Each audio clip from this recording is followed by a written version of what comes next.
Liberia Business Greetings, folks, Association. and welcome to LIBA TV. Today in studio we have the Honorable Jackson K. George, the Executive Director of the Liberian Business Association of the Americas, LIBA. Mr. George, welcome to LIBA TV. Thank you, Kelvin. Let's quickly get into some other issues we need to discuss about LIBA. I understand that you are you are one of the founding member of the Liberian Business Association of the Americas, LIBA. Tell us where or how LIBA stands as of today. Well, let me just give you a background of how we started. In 2007, we gathered in Maryland, the USA, and we decided to come together as businesses to form the Liberian Business Association. Howard Mavi Jones, who was the first president, did a lot of good work in trying to get us to come together.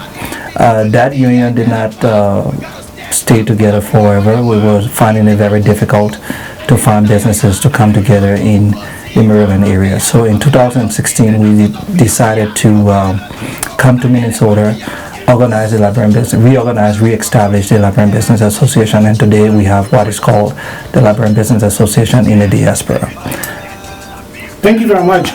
So it tells me that LIBA has been into existence for over 5 years.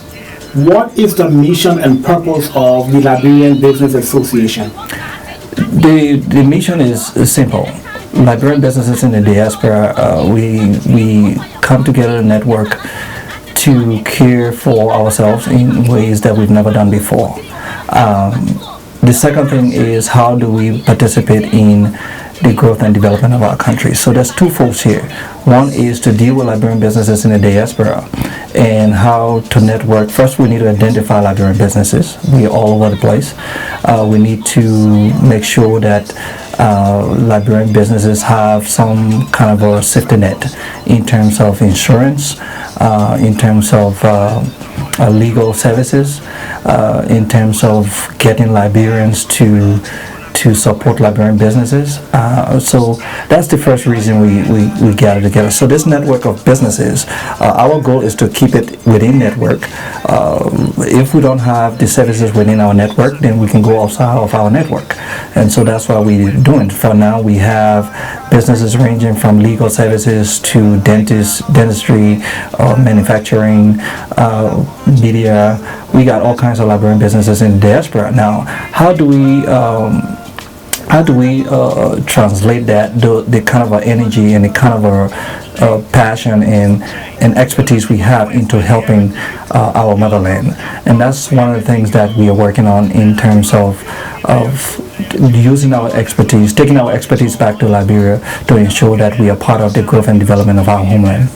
Now, research shows that there are over 3,000 Liberian businesses within the diaspora, especially the USA. Correct. How do you intend to bring those businesses together to be a part of the Liberian Business Association? That's one. Two, how can one become a member of LIBA? Let me answer the last one first. Being a member of LIBA, we have an annual membership fee of $250. You can register online, www.libausa.org. We have a simple registration process.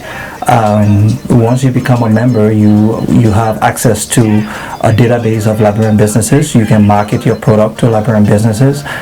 You also have a plaque that we've created that can hang into your business and show that you're part of the Liberian Business Association. We also have membership IDs that we are linking to some benefits. Take, for instance, if you want to buy gasoline, you can get 3% discount off. Those are things that we are working on. The life insurance that we're working on to cover the basic cost of death if one of our members pass. We also work on legal services, just in case you get some lawsuit, how you can have access to legal counsel. Those are things that small businesses need, and we are no different from the mainstream businesses. We just need coverage, and sometimes as minority businesses we don't have the kind of a financing to do those kind of a things. So that's why we need to come together in collaboration or in unison, so that we can pull our resources together to cover some of the costs that is associated with some of those things that we don't have. This is a huge endeavor. What are some of the challenges that you face with in terms of getting LIBA on its feet? Well, like any other Liberian business, this one is a little different because we are business professionals that have come together to pursue a certain endeavor. There are challenges. I would agree with you. Right now we're in the state of Minnesota and we're mapping up all the Liberian businesses. We need to extend outside, which we are doing. Extending, but we need to do more to get more Liberian businesses. So what I would tell people out there, if you own a Liberian business and you're in a different state, let us know. Go on our website, send an email to us. Go on our website, register your business as a Liberian business. Our website is more of a database kind of a website, wherein you can go in and tap and you can find a Liberian business. So the challenges are there. Liberians are not accustomed to working together in ways that we've never done before. I mean, in ways that are more constructive and positive in the sense of having an impact in not only in the community we live, but in our country. So our goal is to be different from the regular Liberian organization. We are business professionals. We mean well. This is our livelihood, and this is what we do in the United States. My goal is, how do we come together, do these things, but equally so don't forget about our homeland? How do we translate those, the qualities that we have here, this expertise and skills? How do we take those skills back home and contribute to the growth and development? So there's two folds of our engagement here. So why I'm focusing on business development, business sustainability in the U.S., we are also looking for Liberian businesses to partner with businesses in Liberia to do some of the things that they cannot do on their own. From what I'm hearing you saying is that you have a lot of work to do. Correct. And I know you're still working, but for the few members, Liberian businesses that you've brought on board already, what have been the reception of those individuals or those businesses? Well, I think the reception has been good. Liberian businesses now have a forum wherein we meet once a month. We can chat. We can share business best practices. We can advertise our business. We can talk about business, and I think this is the first time in the history of us being a diaspora that we have a database of Liberian businesses that we can tap into and fundraise. The countless organizations are using our database to fundraise. Non-profit organizations are using our database to fundraise. You got major investors wanting to go to Liberia now contacting us to find out whether the businesses in Liberia they want to do business with are legitimate businesses. I mean, there's so much this business association can do to help Liberians in the diaspora wanting to partner with mainstream organization wanting to go to Liberia to do business. We're more like a Better Business Bureau now, and that's where we are getting, so that we're vetting our businesses. We want to be sure that the trust issue that has for so long affected us as Liberians doing business in Liberia and here, we can curtail some of that by being our own Better Business Bureau. We can vet our businesses, and if businesses in Liberia want to do business with businesses in the United States, they can just call and say, hey, is this business legit? Are they part of the business association? So we more or less stand as a guarantor for doing business in overseas. Operating LIBA, you as the executive director, operating LIBA in the diaspora and networking with other Liberian businesses in Liberia seems to be more than two challenges. Correct. But are you taking on any major projects? If so, what are some of the projects you undertaking? Right now, if you recall, in the United States, our first priority is to open our own credit union, have access to finance. Minority businesses, like all minority businesses, are finding it very difficult to have access to finance. And it's because of so many different reasons. And I'm not going to go into the nitty-gritty of why we have an unfair advantage as businesses in the United States and access to finance. We are not getting access to finance as we should. But equally so, we believe that if we can create an environment, or an environment where we can have access to finance, we will have what it takes to do more. And not only for us in the diaspora in the United States, but also in Liberia. The major thing is, once we establish that credit union in the States, we can then move a branch of that credit union to Liberia. And that's the second project we will be working on. But the first project is establishing the credit union. So right now we have a committee in place that is working hard to get the credit union established. It takes 1 to 3 years to get the credit union established, but we're doing everything possible to ensure that we get that as fast as possible, so that we can have access to financing as we want to do. Look, just in Minnesota alone, Liberians we estimate Liberians to be 40,000 plus. Most of us work in the healthcare industry, into other industries. Most of us are business owners, entrepreneurs. We own homes in more or less in the Brooklyn Center area. So if we were to have our own financial institution, that we are moving all of our finances through, all of our payrolls, we are financing our own mortgages, we are financing our own vehicles, we are financing most of the things that we do. I think it's great for us as Liberians. Most of the churches, I think in Minnesota alone, we got 60 churches. But where do they take the money?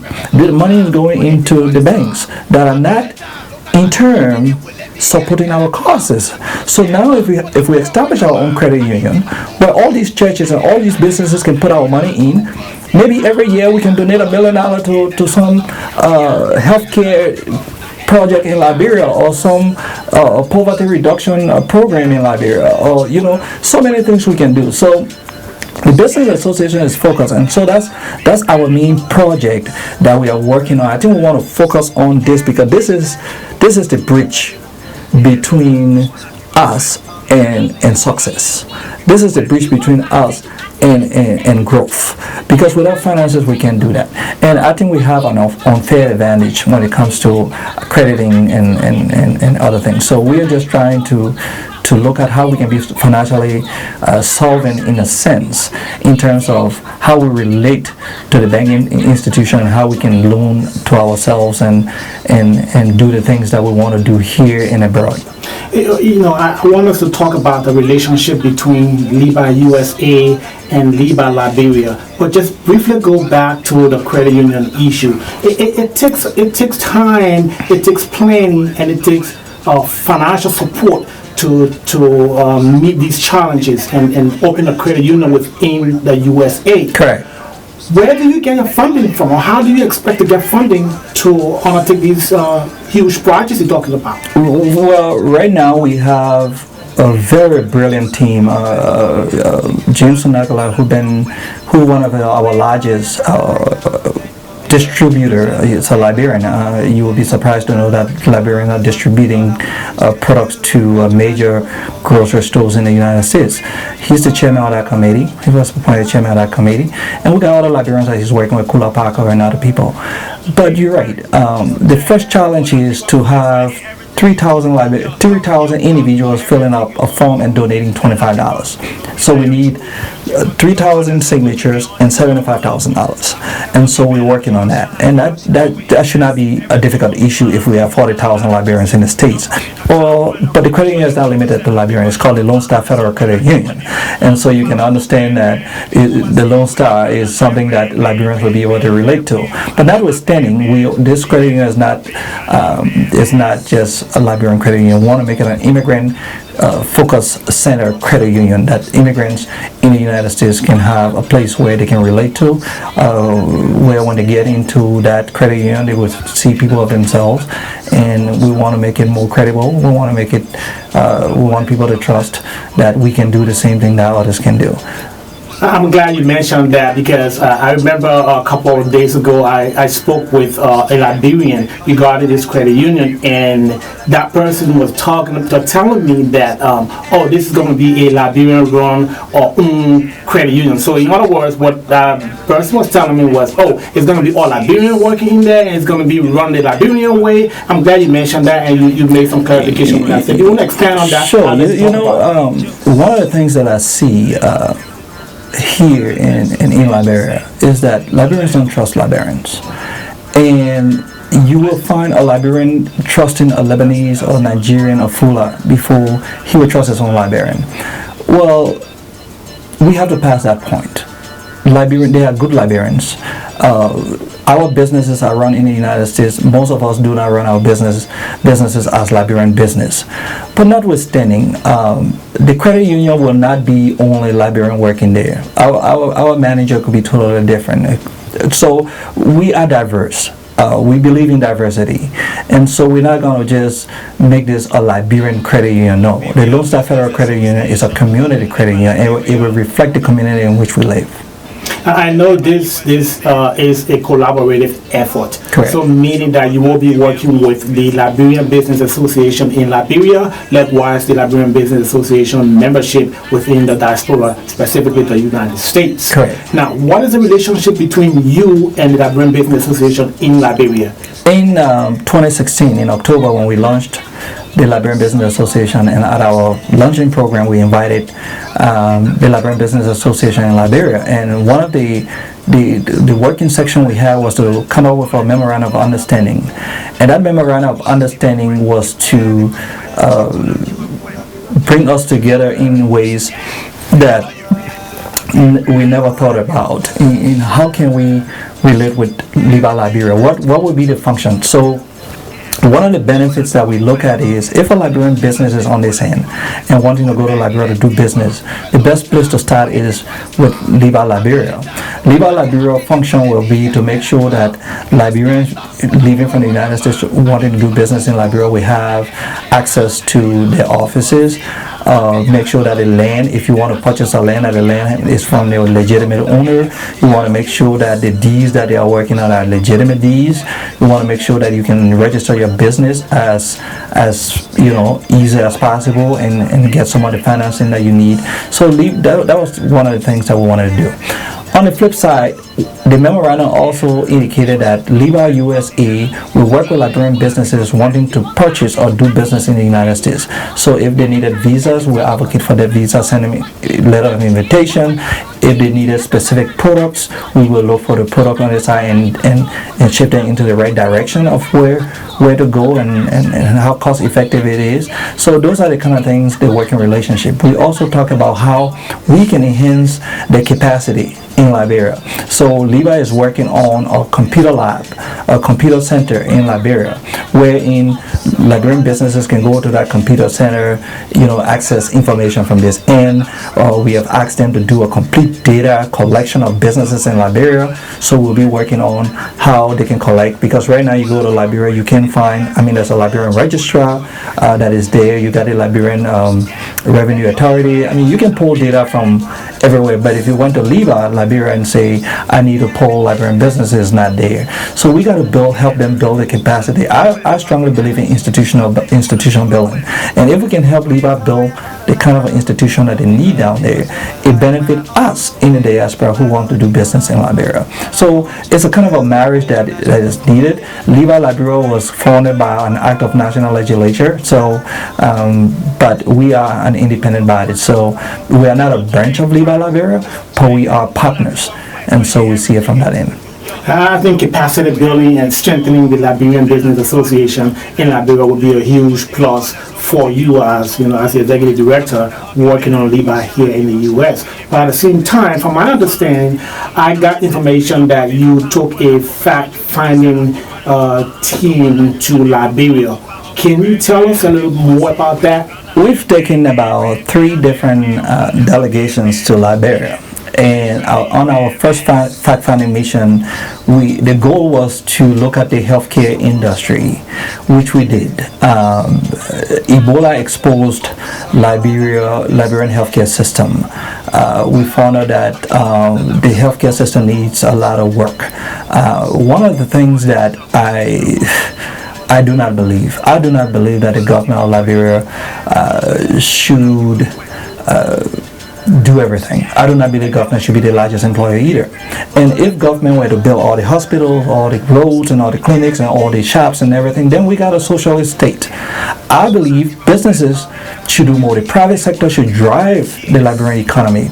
And so when we took the first fact-finding mission, it was centered around the healthcare industry, which we did a lot of work. We took a team to Liberia, doctors and business owners, and they did their own study. They came back and they decided to build a hospital in Liberia. So that was a good thing. So that was the first trip. The second trip we made was centered around the IT industry, and so we have a couple of businesses that we took. They are looking at the IT industry. In fact, we are looking at building a platform in Liberia to help with the credit. Liberians are having a difficult time accessing finance. And so one of the things that when we met the Bankers Association, the issue was Liberians don't pay, most of the Liberian businesses or Liberians don't pay back the debt. So as we did our own assessment to find out and met with Liberian businesses to find out what were the reasons why you people are not paying back your loans as compared to Lebanese and Fulas and Nigerians. I won't go on TV and say what are all the reasons that they talk about. They talk about the unfair advantage. They talk about Liberian bankers or the banking system trust foreigner more than them. They talk about the issue of the loan officer trying to get money from them and take most of the money and expect them to pay more. All of those issues are real.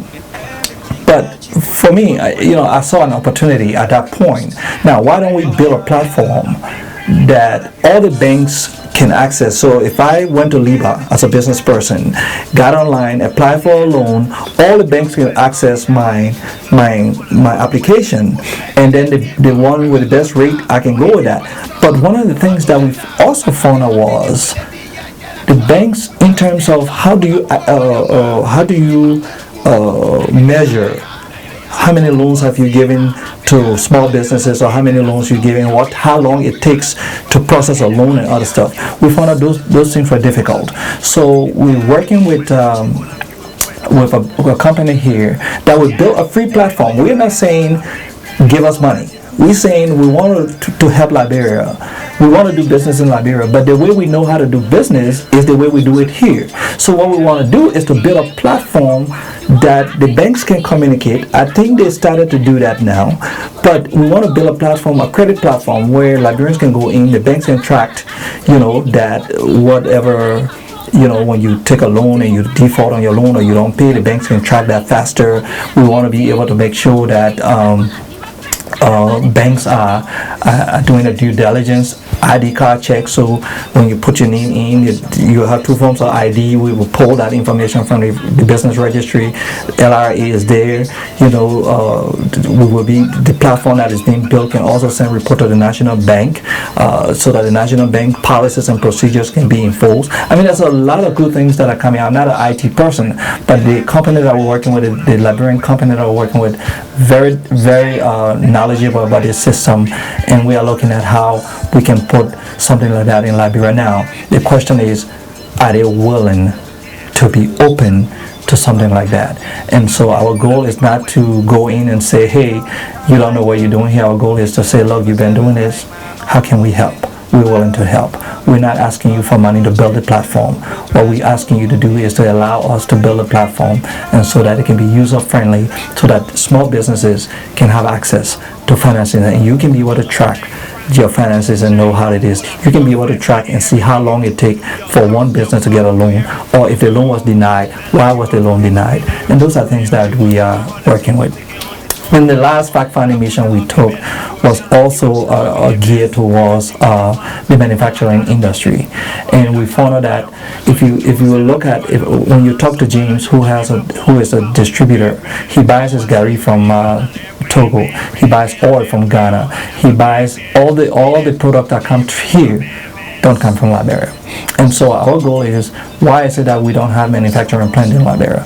Why is it that we don't have these things? The export coming out of Liberia is so small, but we got more import. If we're spending over $400 million for rice, the importation of products, that's too much. We need to export more. And so our goal is to look at all the ways we can help Liberia, but we can help to employ more people. I think Liberia needs that. We need manufacturing.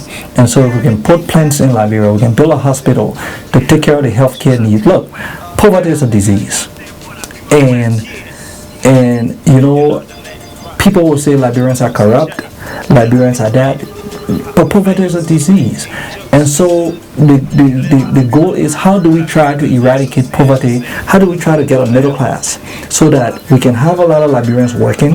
We have a middle class that can help sustain the economy and move forward. And so these are things that we are looking at. But again, we're private sector people. And so government will have to put in policies to protect us in terms of businesses, so that we know that our businesses are safe, we know that our investments are secure, that we're not just putting money in a hole. So these are things that we will be working with LIBA Liberia, the Chamber of Commerce, the different government agencies, to just say, look, these things can be done. We do not have to do these things the way we're doing it. Our people don't have to struggle the way we're struggling. We can put a manufacturing plant in Buchanan. We can put another manufacturing plant in Kakata. We can do all of these things. You got to create an environment. We don't want a socialist country. We want you to create an environment conducive for us to invest in Liberia. We do not need foreign aid. Liberia doesn't need aid. We need investment, like our investment. I always tell Liberians, foreign investment is not there forever. But when Liberians invest in the country, it makes sense. No country has succeeded coming out of civil war without its national in the diaspora playing a major role in the growth and development. Take for Rwanda. Rwanda as an example. Rwanda is a good example of that kind of a thing. So if we can we don't need to reinvent the wheels.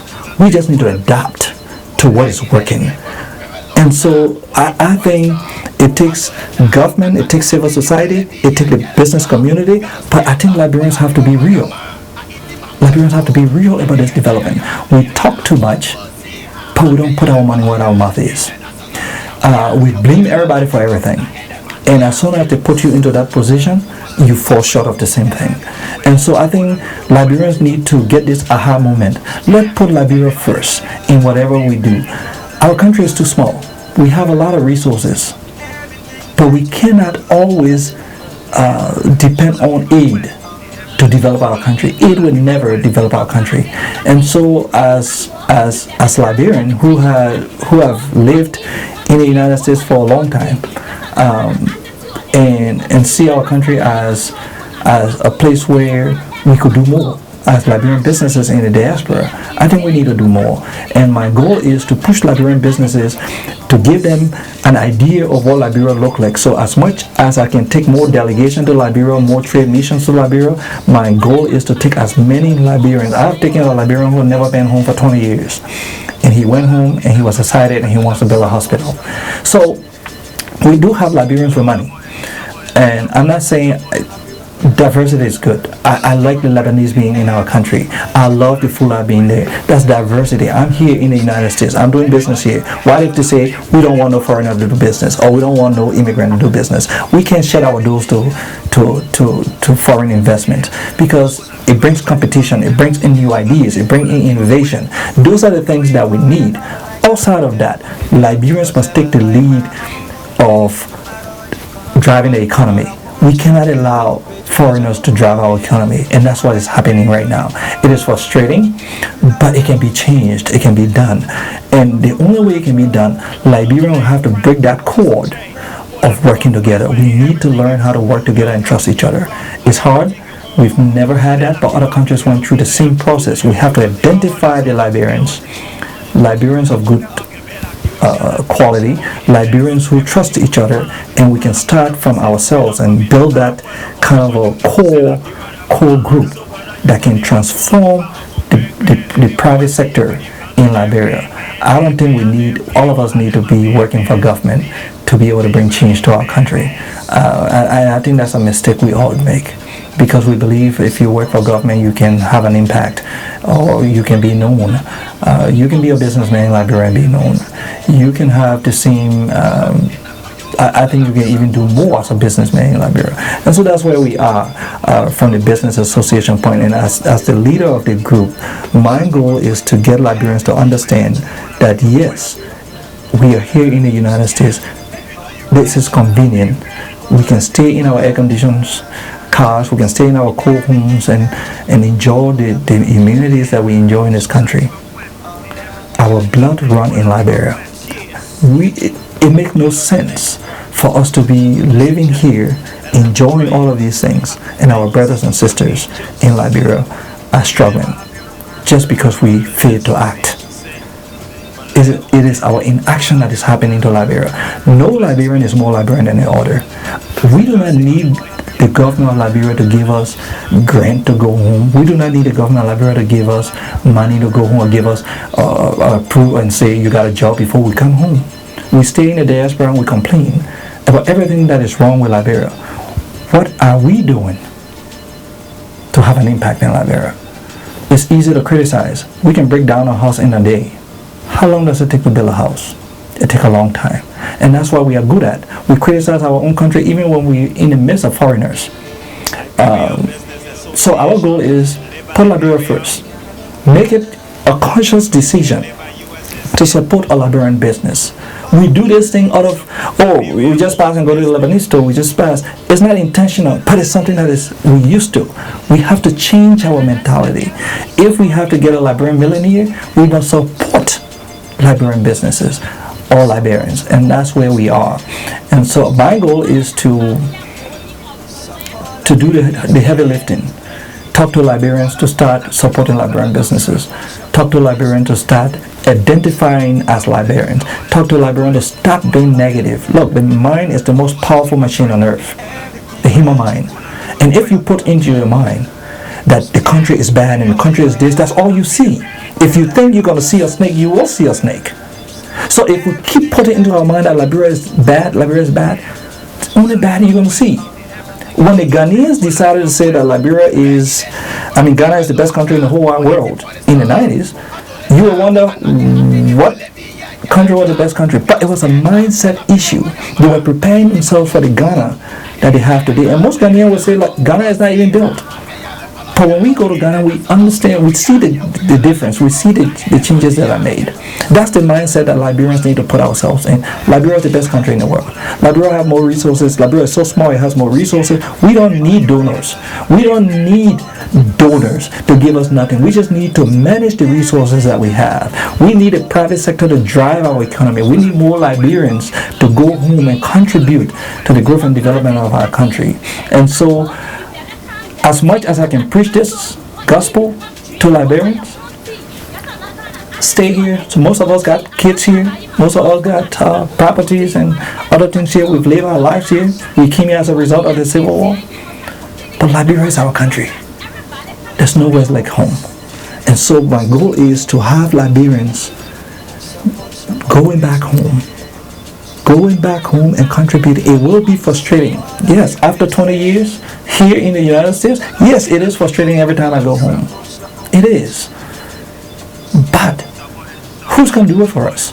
Do I expect to go to a country that's already built like I came here? This is not my home.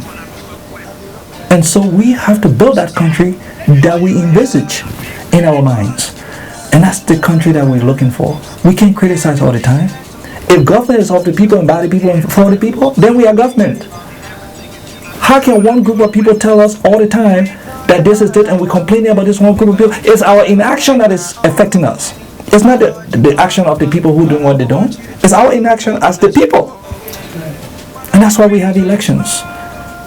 If you don't believe that this government is there, or this people, or this senator, or this representative, remove him after a couple of years. But it comes with education. It comes with pride. And that's what we need. We need to start educating our people. Healthcare is major. Or education is the second thing. I think we should develop the human capital. Roads, light, water, those are not development anymore in the 21st century. Those are givens. Electricity, right? The electricity, water, and roads, those are not development. Those are givens. You can develop the human capital. And those are things that we need. We need roads, we need electricity, we need water. Those are given. That's something we need. It's something we need to have. Those are not development. So we are saying those things must come. Government must do those things. But the private sector must drive the economy. We must build manufacturing plants. We must build hospitals. We must build these things that government do not have. And to me, that's what it is. Let our anger not be, the minister did this or the government ain't doing this. Let my anger be, if JFK cannot do this, I will build a hospital. Yeah. If we need to ship rice, if we need farmers to grow more rice in our country, then we must export enough rice out of our country. Those are things that we need. Liberians are smart people. Liberians are good people. But we complain too much. It's our inaction that is affecting our country. We do not do much. We complain too much. Because everybody is a problem. You are the only answer. And until we can pass that gap, we will do nothing.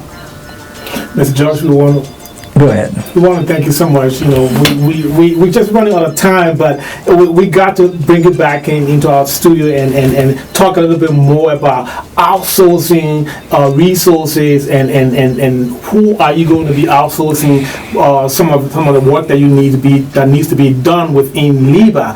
Are they going to be subcontracted to other American companies or Liberian companies? So those are things that we would love to have you come back and talk to us about. We apologize for the time. We're running out of time, but you have expanded on most of the issues that we wanted to talk to you about. And people in diaspora and people in Liberia who are listening to you right now and watching you, I am pretty sure that they are happy with what they heard you saying. And people want to get on board right now. So what we will do is to make sure that we have the website on the bottom of the screen where people can log into and check LIBA out and then see some of the good works you are doing. And the updates on the credit union, because we believe that it's going to drive our economy, not only in Liberia, but empower our Liberian businesses out there. So we want to say thank you so much for coming by, and we'll just give you maybe the next 60 seconds, since we have 60 seconds on our clock, to just go ahead and close, and we appreciate that. Thank you, Kelvin. I get passionate when I talk about Liberia and what we need to do. I always believe that our country is one of the greatest countries on earth. Look, Liberia, we've done a lot. We helped South Africa during the apartheid. People looked up to us. Liberia we even declared war on Germany. And when I say that, people laugh. We home to the pygmy hippo. Firestone. We were once the I would say largest or second largest producer of rubber. We were signature to Israel being a country. We were founder of ECOWAS or AU and the United Nations. Liberia was once a great country. Liberia is a great country. And so my passion for us as businesses going back home and trying to develop our country has nothing to do with, who Jackson George is. It's something that we must do. We don't have a choice. We have to get to the point that we don't have a choice. Liberia has reached its critical mass. We can't go no lower than what it is right now. The most we can do is to develop. But remember, for the first time in our history, we got the younger generation, the older generation is more educated than the younger generation, just because of the span of our civil war. What do we do if this generation doesn't fix Liberia? We have a problem. And so we must invest into education, we must invest into healthcare, and we must invest into agriculture. If we can do these three things, our country will open up. Most Liberians living in the United States don't want to be here. We're struggling. That is true. We're struggling. Our people are dying. The older folks are here taking care of kids, and they want to go home. They could be home walking from one place to another on the farms or doing stuff because of healthcare. Do we need government? So if government decides they're not going to do anything, we will not do nothing. We need to drive our destiny. We cannot allow other people to to manage our destiny. And that's what I'm telling Liberians. We must focus on the things that we need to do to make sure that we are part of that system. But some Liberians stay here and they feel comfortable, and they blame everybody in Liberia for what's happening in Liberia. That's our inaction. And I refuse to be one of those Liberians that say, I'll stay here. After 21 years, yes, this country is good. We've lived here. This is our home. We love it. But there's another place where our birth, our umbilical cord is tied down to that place. And when our brothers and sisters are struggling while we live in luxury, then something is wrong. Then something is wrong. And that's the thing that we need to find out. What is wrong with us? What is wrong with us is us. Lebanese can build our country. Chinese can build our country. We need Liberians to build our country, and God has given us the opportunity to live in the most developed country in the world, to have access to some of the kind of finances that we have. It is for us as Liberians to go back home and develop our home. Other countries have done it. Ghanaians go home, Nigerians go home. How many of us? 90% of us who complain about Liberia don't even have a shanty town, a shanty house in Liberia. 90% of us don't even have a land in Liberia. We complain about everything. Just because I got a bad deal, I've had bad deals in America. Just because somebody screwed you in Liberia, I've been screwed in America. We all have. Why do we have a different standard when it comes to Liberian and when it comes to foreigner? If you walk into a foreigner shop and he insulted you, you okay, you're talking, you leave. If you walk into a Liberian shop and the same thing happened, you have a problem. So in conclusion, folks, what I'm telling you out there is the Liberian Business Association is real. We are here to stay. We mean business. We are business professionals who are geared towards not only developing ourselves in the United States, but we want to have a stake in Liberia. And I can guarantee you, we are coming home. We are encouraging Liberians to come home. When they come home, just treat them like Liberians. That's all I can say. Thank you, folks. This is a good day. Jackson George, Executive Director of the Liberian Business Association of the Americas, LIBA for short. We want to say thank you so much for stopping by. Please come back next time to talk more about LIBA and its good works. Thank you. Thank you. Folks, have a good night.